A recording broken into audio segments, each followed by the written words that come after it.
And one of the colonialistic kind of things people suffered in Canada, and based on the Truth and Reconciliation Commission findings in their report and their 94 recommendations that Dr.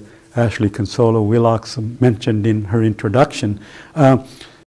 This is to highlight some of the things that we suffered as Indigenous people.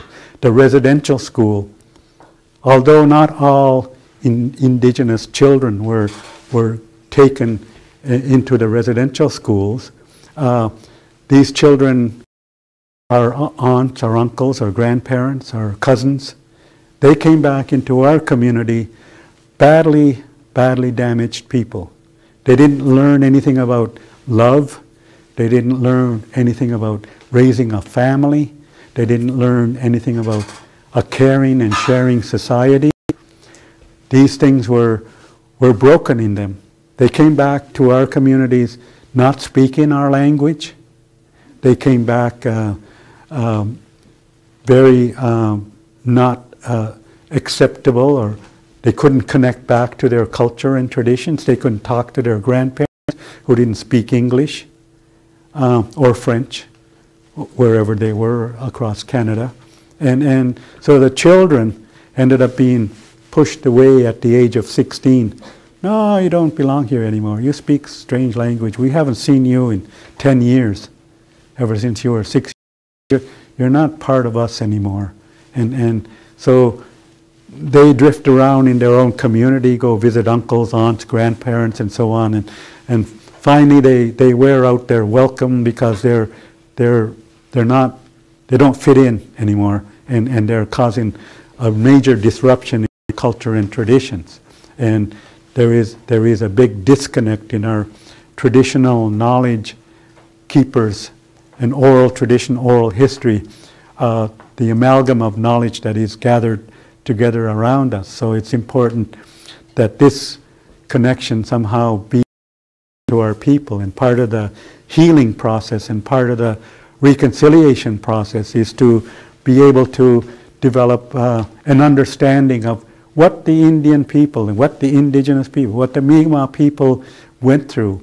What did they experience with the French, with the British, the colonial governments, with the federal government of Canada, with the Department of Indian Affairs, with the residential schools, with the Indian day schools in the reserves that discouraged our language and taught us that Cartier and Champlain and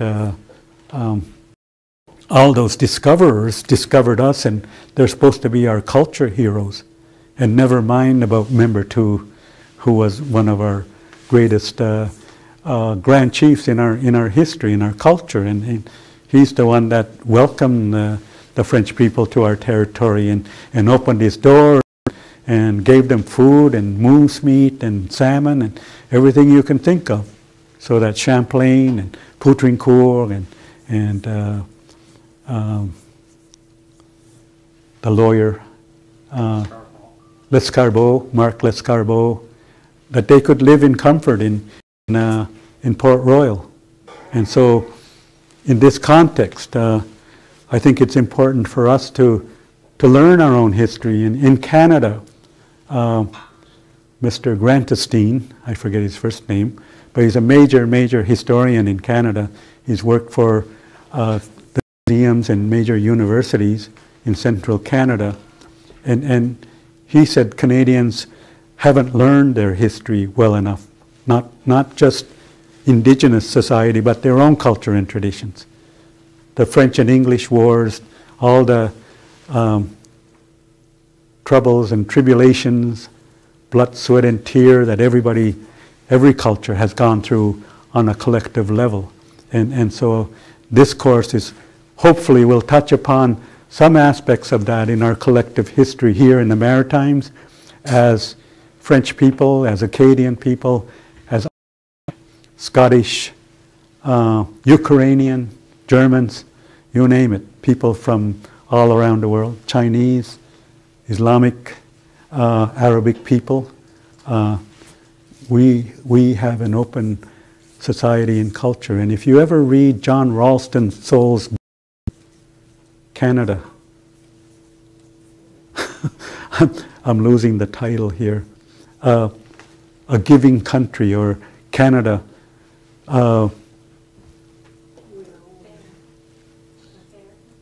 Fair Country, really talks about how Canada has appropriated the indigenous philosophy and view of life, about that giving, sharing nature, and that Canadians in general have appropriated an indigenous way of life, and that we should acknowledge that most of us are Métis or half related to all these other cultures, and we're just one big family, and the indigenous society somehow has been kind of elbowed or shouldered out of the way. But now, after the Truth and Reconciliation Commission and the Royal Commission on Aboriginal Peoples, our society should look towards